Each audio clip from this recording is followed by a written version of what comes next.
In this episode, we'll ease over the top edge of the drawer box as well as installing the drawer slides. To round over that top inside edge of the drawer boxes, I'll be using the MFK 700 with a 1/4 inch round over bit. I'm just going to take off the sharp edge. You can set the round over to as deep or as shallow as you want.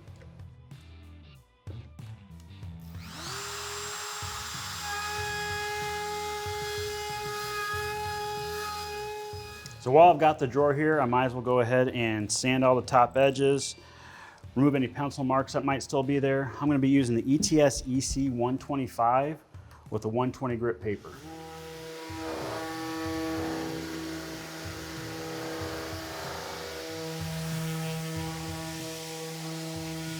To get some of the inside corners, some of the pencil marks, and some of the glue residue that was left behind, I'll be using the DTS 400 with 120 grit paper. With those all routed and sanded, I can move on to the next 3 drawers, and then we can start putting on the drawer slides.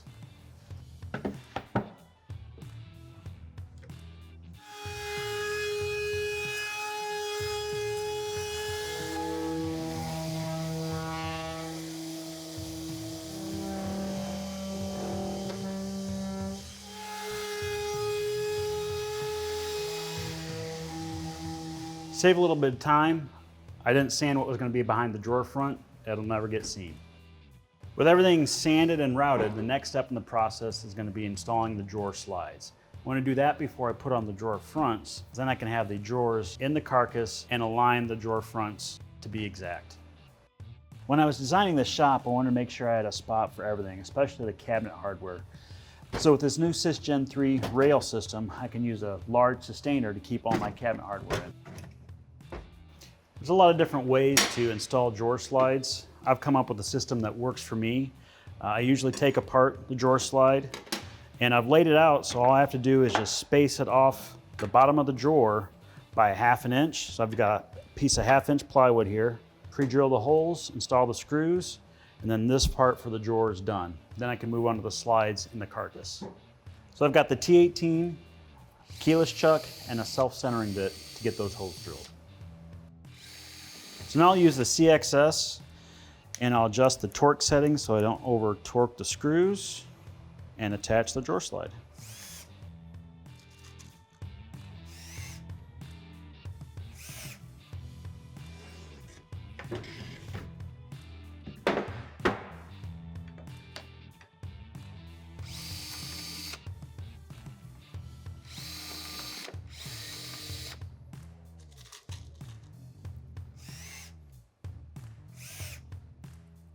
For installing the rest of the drawer hardware in the carcass, I just use an 18mm piece of plywood as my spacer off the bottom, and knowing that my cabinets are square and plumb, I can then figure out the distance in between, divide it by 5 spaces for 4 drawers, and I came up with that measurement. Now I just have to throw some screws in it and work my way up. With that side complete, I can do the other side, same spacer block, same spacing, everything will be the same. With all the drawers installed, I can focus on the drawer fronts, which I've already cut to size, rounded over the edges, and given a light sand. Whenever I'm installing drawer hardware, I make myself a gauge block. Drill 2 holes in it, got a center line on it. Those holes are spaced exactly the same distance apart as the drawer hardware. Then I can just put it on the center line of the drawer, drill my holes, and then I'll show you what I do with those holes when I'm installing the drawer fronts. With all the holes drilled for the drawer hardware, I can go ahead and get them installed. Cut some spacers that I'll rest on that first drawer that I have installed.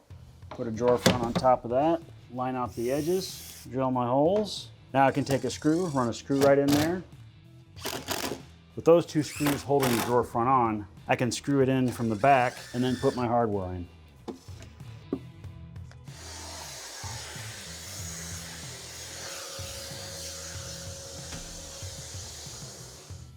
So now I've got the large drawers completed, all the hardware's on them. Now I can get ready to start working on the doors. If you want to continue with the build, click here or check this out. And don't forget to subscribe. If you want to be notified when we upload new content, click that notification bell.